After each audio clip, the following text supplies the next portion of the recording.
Good morning guys, good morning guys. First of all, para sa ating for today's video, good morning, maupay nga aga ha, iyong nga tanan. Ayan guys, fall na siya. Nag-iba na yung dahon guys. But anyway, so ayun, back to reality, back to normal. Martes na naman guys, magluluto po tayo ng baon ng ating mga anak. O diba? Pero yan, super easy lang yung ginawa ko sa ating for today's video guys. Mga breakfast for lunch lang. So we have pancake.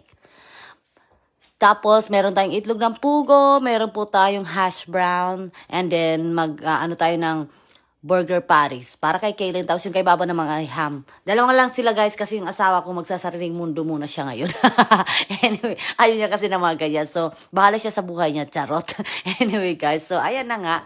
Yun ang baon nila sa ating for today's video. Madalian lang kasi tinamad ang mudra. Nakalimutan na naman mag-defrost.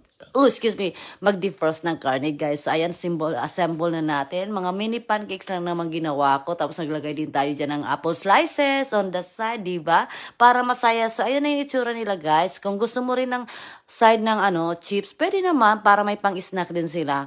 Tapos, mga chocolate milk, mga ganun, charot. At anyway, so ayan na si Vicky. Say hi, Vicky. Thank you so much for watching, sabi niya, char. Anyway, guys, so ayun na nga. Pagkatapos niyan, magre-ready na ang mudra kasi may work pa tayo ngayon. Tapos, painumin po ko pa ng gamot si Toby. Lalagyan ko pa ng cream yung legs niya. Thank you so much, guys. Bye!